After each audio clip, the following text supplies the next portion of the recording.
Hark! It's an 87th Precinct bonus episode. It's 1973, and we've just looked at the new book from Ed McBain, Let's Hear It for the Deaf Man. First part of 1973, in fact. What we'll do, as usual here, is we'll have a little look at our book covers to begin with, and the original designs of the English language editions of this story.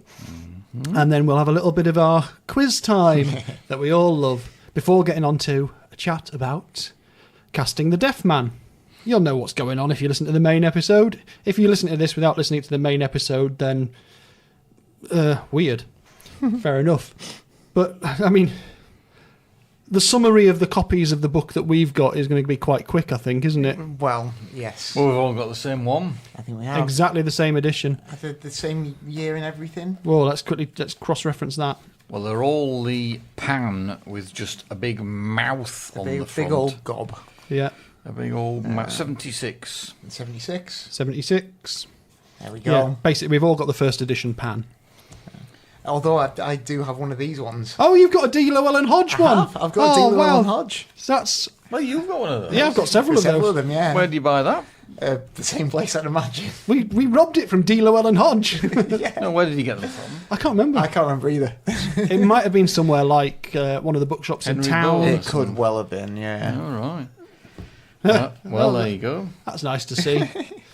But our cover of this big open mouth doesn't really have any bearing on the story whatsoever, does it? No, not at all. Zero. So it's a bit of a stupid cover that doesn't even look very good, in my opinion. Well, there we go. Thoroughly dismissed by Steve-O, but I agree entirely. It's entirely irrelevant. It's trying to get across the notion of someone speaking and someone not being able to hear, I think, but it's just a mouth. There's just about a billion different and better ways you could do that. Yeah, that might even relate to the story. But I will show the gentleman here the original versions across the US and the UK. So, US hardback there, which is a telephone. So that's better. That looks visually quite interesting. It's stylish, isn't it? I like it. That looks like a pager. What's that? Pager. That's a hearing aid. Ah, right. I was going to say, someone got blood on their Walkman. Oh, no. Well, it does look like that. Yeah, so the UK hardback... Giant hearing aid. The Hamish Hamilton edition has basically got some of the pictures that the deaf man sends and a old-style hearing aid covered in blood on the front. Which, yeah, it at least makes more sense than the cover that we've got. Then the US hardback's a bit of the kind of movie poster That's the paperback. That's the signet. It's a bit of kind of classic sort of pulp crime kind of artwork, really, isn't it? Which is great. Yeah, so that looks good. Yeah. Yeah, all better than the pan edition. I think Telephone's my favourite there. I like the telephone one. Yeah, it's nice. Simple. Striking. Yeah, the Doubleday hardback edition is just simple but effective. Very nice. Very neat. I'll put those up on Instagram as I normally do. So we haven't got much to say about our covers, really, because it's just a bit boring. Yeah, not one of the best. Out of all the other pan ones, so... Although it remains to be seen, or remains to be smelt. We haven't smelled them. Goodness me. Have a little huff. Shall I? All got the same edition. I wonder if they all smell the same. Who knows? It was a slightly differently. What we should do is smell all the Llewellyn Hodge ones, see whether they all smell the same. See if we can capture the scent of Llewellyn Hodge. I think I prefer the smell of mine there. Okay. Very similar, though. Very similar. Well, I suppose you're going to get a similar level of mustiness unless they've been stored in a radically different fashion. Yeah, I suspect not one of these has been stored hermetically anywhere. No. Mine's almost falling apart, though. Yeah, so's mine. Oh, weak bindings. Mine, relatively solid. Yeah. Oh, Mr. Llewellyn Hodge has clearly looked after his copies quite well. Well, you wouldn't put an ex libris sticker in if you didn't really, want it in your library and look after it. Yep, so there we go. Okay, so there we go. I almost forgot about the book huffing. We'd have got letters. We would. We'd have to do double huffing next time. Oh, my goodness. Right, so we'll move on to our little... We'll move on to our quiz of 1973. So there's two 87th Precinct books out this year, so we can't do the overall one. I'll do the big quiz next time.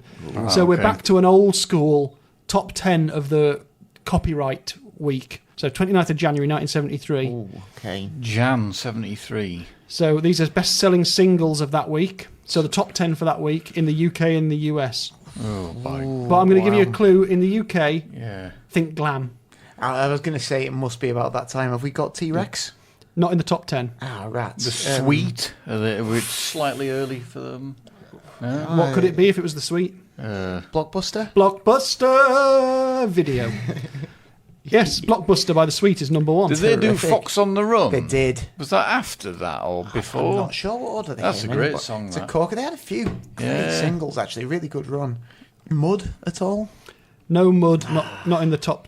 Slade. Not in the top 10. There's 2 more. Well, I suppose you'd call them glam. Wizard? Wizards in there. Mott the Hoople. No, not Mott the Hoople. Oh. But definitely there's a Wizard song at number 10. See My Baby Drive? No. Wish It Could Be Christmas. No, although, yeah, I suppose it's January, so it could have been still in could there. well have been. What else did they do? I'm trying to think. They did one called Ballpark Incident. Oh, they did. I've heard the name. I don't think I've ever heard the record. No, that's not one that crops up on the radio very often. And there's one more glam song in here. Not Roxy Music, no. No, Roxy Music have a reputation that you can still talk about Roxy Music. Let's put it that way. Ah, Gary Glitter. Gary Glitter, Oh, right. Which one? Rock and Roll Part. the one with the something? worst title. Oh, Do You Want to Touch Me? Oh yeah. So yeah, Do You Want to Touch Me? Brackets. Oh yeah, by Gary Glitter, Lovely. and we'll say no That's more about that. aged very well, hasn't it? Fantastic. I'll run through a couple of these. You can give me some thoughts on them. Carly Simon with You're So Vain? You're Yeah. So Vain. A little Jimmy Osmond song. Long Haired Lover from Liverpool. That's the one. Perfect rendition. Not squeaky enough, I don't think. This, I suppose, could be glamorous in a way. David Bowie. Starman? Suffragette City. No. Starman? No. I can't even think. Gene Genie. Oh, Genie, so we're after Ziggy, yeah. We've got Daniel by Elton John.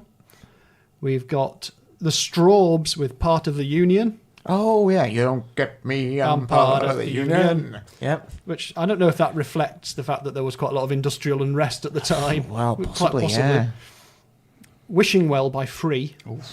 All the time. Yeah, nice. Classic rock. I don't know that one, and now that's the most I've heard of it. Bow now, now, now. Oh, the is one. that one, is it? Yeah, No, like, no, no. Yeah, after okay. Paul Kossoff left.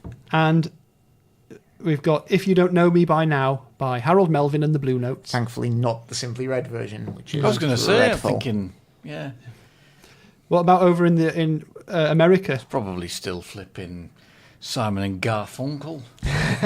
That has been for the last. Wouldn't have got any of our glam stuff, so it's going to be No. quite different. It is quite different, yeah. Ooh, what would we have? There's only 2 common artists to the chart. Harold Melvin? No. I'm trying to think what would be Did Bowie have any impact? not at that stage, Gary really. Glitter. No, Gary Glitter never got up in the top 10 of America. I don't believe. Although, Please don't prove me wrong. Donny Osmond. No. and there's definitely one American sports team that still has I'm the leader of the gang I am as like their it's a Chicago. It might be one of the I can't remember. So one of our American listeners might be able to help. There's a Chicago sports team that still has Gary Glitter as their official music. Someone might want to have a word with them. Right. The common threads are "You're So Vain" by Carly Simon, of course, and there's an Elton John song, a different one, Daniel. different one. Vincent. No, that was Don Oh, McLean. that was Don McLean. This is more to do with people trying to put to sleep large scaly lizards. Sleep Tonight. Crocodile Rock. Crocodile Rock. I like it. Yeah. Good clue. Sleep Tonight. I wonder what song that was. Sleep tiny Tonight, alligator. little Gecko. Jimmy the Croc. Yep. Let me run through. I'll run through some of these. So, Your Mama Can't Dance by Kenny Loggins and Jim Messina. Or Messina. Kenny Loggins was going in 1973. Yeah, Loggins and Messina, yeah. Bloody hell. Why Can't We Live Together by Timmy Thomas, which I've never heard of, but obviously, we're saying it got to number 5 Yeah. in the charts, and I listened to it today, and it's a bit of a crap funk instrumental. Oh. Not even like really hard hitting, powerful funk, but because it's quite a sparse instrument, I believe it's been sampled by loads of artists since. So it's one of those ones that's had a life beyond its original time. Were the Eagles still kicking around? They may well have been. The charts? Not in the top 10 anyway at this point. Were you doing single? Oh, yeah. Sorry. There was Me and Mrs. Jones by Billy Paul. Oh, yeah. Oh, Babe, What Would You Say by Hurricane Smith. Again, straight over my head. Marvin Gaye with Trouble Man. Then Johnny Rivers with Rockin' Pneumonia, Boogie Woogie Flu. Oh, And then The World Is a Ghetto by War. crikey. So I like that sort of juxtaposition. You've got Marvin Gaye doing Trouble Man. You've got The World Is a Ghetto. And in the middle, you've got Rockin' Pneumonia, Boogie Woogie Flu. It's a bit of a contrast there. Bit of light relief. Yeah. Amazing. I've been quite light touch with some of this information because I felt we were going to have a lot of stuff to talk about with the Deaf Man casting. But let me say that in the first half of the year, where I've looked for things in the film and TV things, there were no Carry On films. Thank God for that. But we're not done with them yet, unfortunately. There were also no Hammer horror films in the first half of 1973. Well, I think they'd started running out of money a bit by this stage. They were mainly doing the TV spin-offs, Yeah. Sad times. but they seem to The mainly... end is nigh, I think. Yeah, it's not far off. Especially with the Exorcist was 73, wasn't it? And that kind of... It gave horror a more serious edge, didn't it? A bit of... yeah, well, it kind of... rendered a lot of the Hammer stuff kind of seeming quite campy and obsolete, really. Didn't it? Yeah, pretty much all of a sudden as well. Yeah, definitely. There's a big change going on. Yeah. A couple of TV series that started. In America, you get the start of The $6 Million Man. Starts in splendid. March.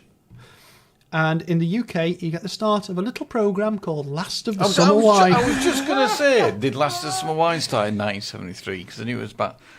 Yeah. As our West Yorkshire representative, I Well, would have expected that from you. Yeah, well, I knew it was around then, yeah. For our... The birth of old... Well, they weren't that old then, were they? Going down hillsides in bathtubs. Did they seem old at the time? I don't know. No, they would have probably... Peter Sallis was probably about Probably 50.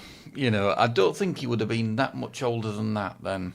So for people who don't know Last of the Summer Wine, which will be basically anyone who's not from the UK, it's basically the story of a group of, well, retired men. Although I think in the early ones, it's possibly some of them have been laid off.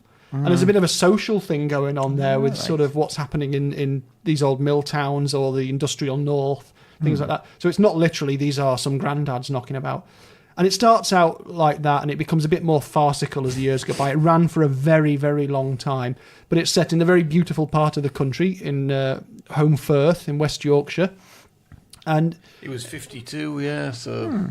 so these people who seemed impossibly old to us by the time we were watching it were... Well, they'd been in their 80s then, yeah.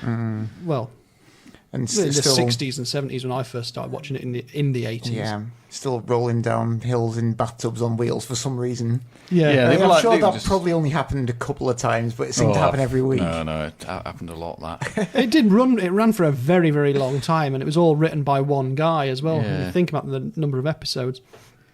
But basically, the pilot of that was on in the 4th of January.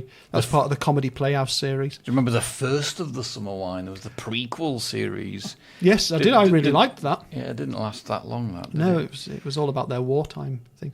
So, blimey, getting off the point here. Sorry, everyone who's not from the UK and has no idea what we're talking about. It was a very gentle sort of thing, It really. was.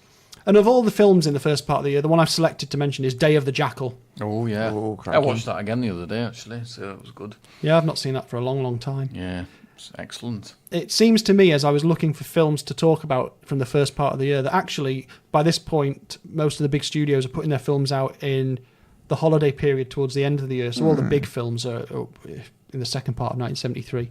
So we're not talking about them. The Day of the Jackal, though, excellent. I've got no really particular infrastructure things here, Steve, I'm afraid. But on the 1st of January 1973, something very relevant politically happened. Very, very relevant to us in this country at the moment. Did we join the EEC? Yeah, we joined the European Economic Community. That's what it stood for, wasn't it?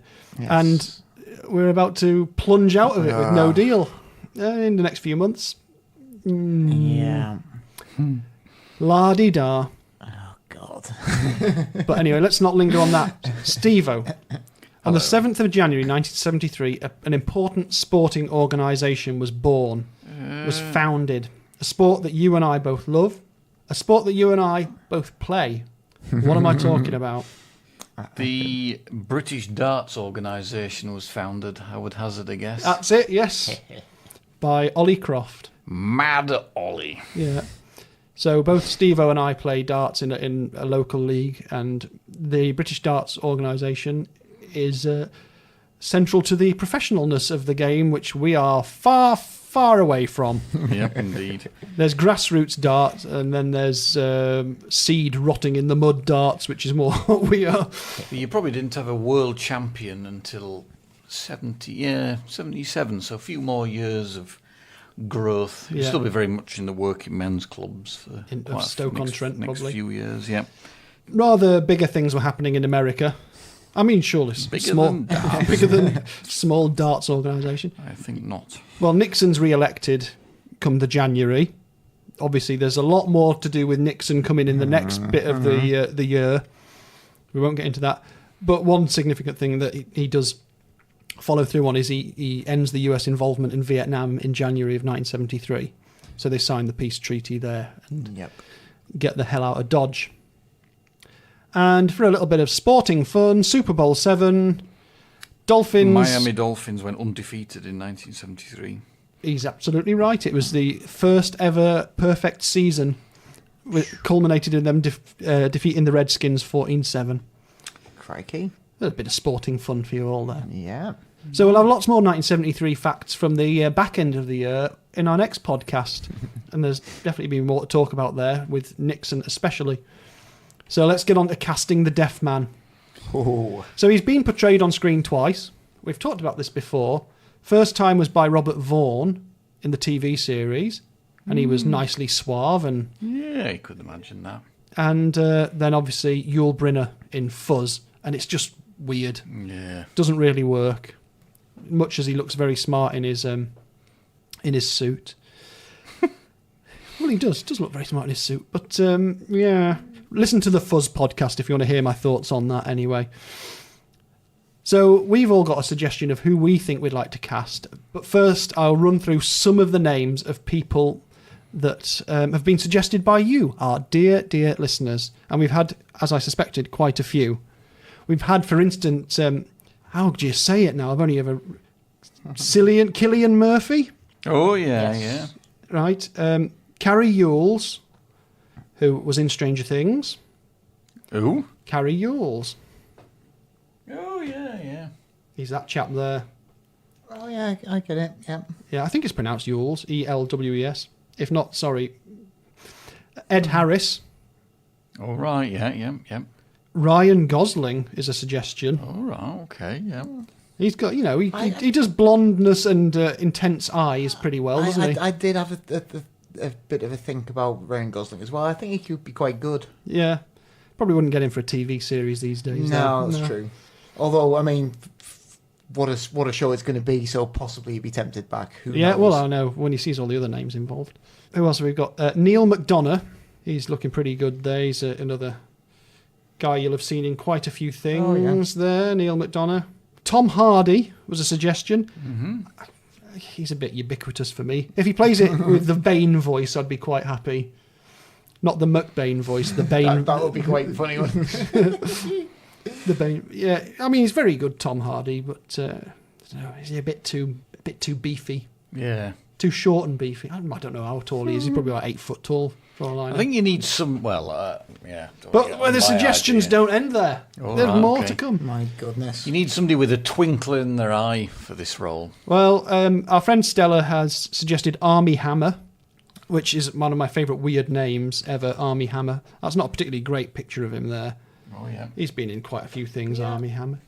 In fact, Stella did mention that she'd had a dream with Armie Hammer in, where she spent most of the dream convincing him to play the deaf man in an 87th Precinct story.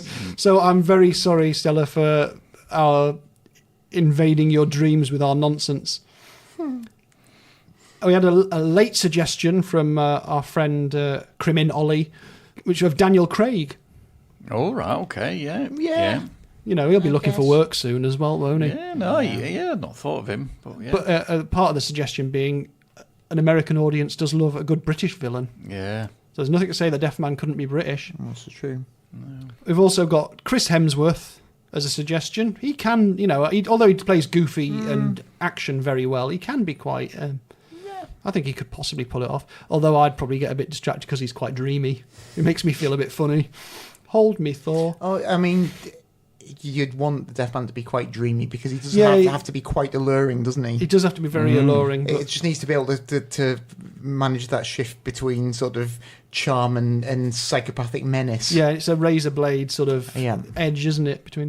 And what was described as a bit of a left field suggestion by our friend Matthew Sullivan was the musician actor John Lurie from...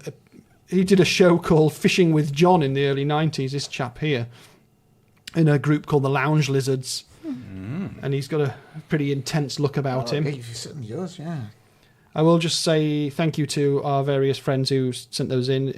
If I don't know your actual name, like at JezQ7, or... Well, I know our friend Andrew has much ado about Nil on Twitter, and Track Isumisu, and M. Hardy, and James Hanna, and Ian Patrick, authors, both of them. So there's some very good suggestions, very, very good suggestions there. I like those. I'm going to go to you, Steve-O, for your suggestion of who you'd like to play the Deaf Man. Well, I still think my idea, my suggestion's better than any Trumps of those. these, does it? In my own head, yeah. Well, in my that's own it. head. I think Woody Harrelson would be absolutely perfect for the Deaf Man. Yeah. Blonde haired, quite tall, and I think he's got a twinkle in his eye and quite smiley, but then can do total maniac very, very easily. And you scroll down any photo you see of him, and you just think, yeah, I reckon he could do it very, very well. So he's pretty what I've in my mind's eye, I think. Yeah, I agree with you. I mean, Woody Harrelson, who I grew up with watching in Cheers, as many, many people did, and then sort of didn't know anything about him for years until he suddenly was quite a cool actor. Yeah. And playing some quite interesting, dynamic, and occasionally violent roles. Yeah, I think he would be able to pull off that The fine line. aspect of the Deaf Man's character exceptionally well.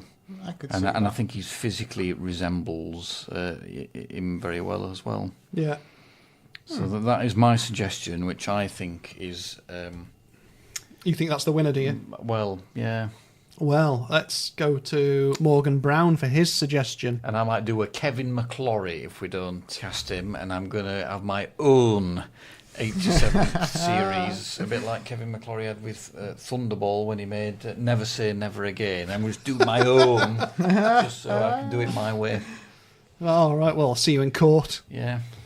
But I knew this would drive just us commenting apart. on some of those, Cillian Murphy was mentioned. You see, Yeah. I've got him in mind for something else. Oh, right, so Yes, he's it's in worth- reserve. Yeah, definitely. Well, sometimes people go up to read for one character and end up getting cast as well, another, don't they? exactly, yeah. And- And because I'm very excited about Woody Harrelson, that similarly, if he doesn't get the nod from our voting, then I would be trying to get him in some other way. Yeah, okie doke, right. But anyway, shut up now. my only sort of thought, and it's annoying me now because I'm looking up photos, and he appears to be generally less blonde than I'd imagine. We can fix that. But yeah, I was going to suggest, I don't even know if I'm pronouncing it right, but Nicolaj Coster-Waldau, who is mainly known to most people for playing Jaime Lannister in Game of Thrones. Okay. Right. Also crops up in, I remember him quite well from the movie adaptation of Headhunters, the Joe Nesbo novel.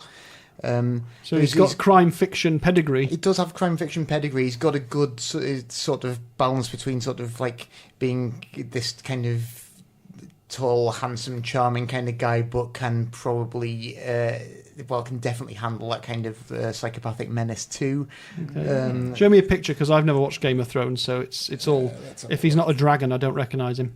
Yeah, I'm trying to find a good one that will represent him well, but... Okay. Right, yeah. Right, okay. It's a lot of very handsome men being put forward. I mean, appropriately. I think he does need to be, doesn't he? He's got to have this almost kind magnetic charm. Yeah, definitely, because he has quite a power over women, doesn't it? Well, people generally. Well, this book, he gets people doing all sorts of ridiculous things, doesn't he? Just because he kind of hoodwinks them into it with his charm. Okay. Well, my suggestion, before we go any further, is simply the greatest. It's Patrick McGoohan. Oh, right, yeah. And you think about how many times he turned up in God. Columbo as a villain. Oh, bloody hell. He's probably the only person I could possibly trump. Oh, God almighty. I absolutely love McGoohan. Good old Patch McGoohan. Is there any way Patrick McGoohan could be anybody else? Oh, my God. I've dropped a McGoohan bomb into the mix. Shit. Because even as the prisoner, where he's our hero, he's weird and enigmatic and mysterious, and he's got those intense eyes that are always... I'm pretty sure he never blinks once in the entire run of The Prisoner. He's really good with a catchphrase as well, isn't he? Yeah. Oh, I'm sorry, you'll have to... Yeah, I'm a trifle deaf. That came out better than I expected it to. In my mind, that sounded perfect. Well, it did sound a bit more like him when he was older in Columbo. But yes. No, he would have been fantastic, I think, definitely. Yeah, he'd have come off the set of Danger Man and could have gone into 87th Precinct instead of The Prisoner. So what do we do, gentlemen? And how do we... Well... Yeah, I don't know. See, I don't want to lose Steve-O from the team if we don't take Woody Harrelson on board. No. That's true. I mean, I do love the idea of Woody Harrelson, but Patrick McGoohan, perhaps he's the only person. You see, Woody Harrelson might be, well, he's not got quite enough hair to be. That can be arranged, surely, can't it? But he can do anything with CGI. Well, he could, because he's potentially kind of. Cotton Hawes Kling kind of. Yeah, and this is something someone said about kind of territory. Hemsworth or someone like that. You could do the similar thing of Cotton Hawes. You could bring them in like that. Yeah. So with someone like a Hemsworth, you'd have more use for their comic abilities with a part like that as well, I think, which would be good. It'd be a shame to waste that, I think. Yeah. I do like Patrick McGoohan, though. What do you... Well, obviously, I love Patrick McGoohan. I do like your suggestion of Woody Harrelson.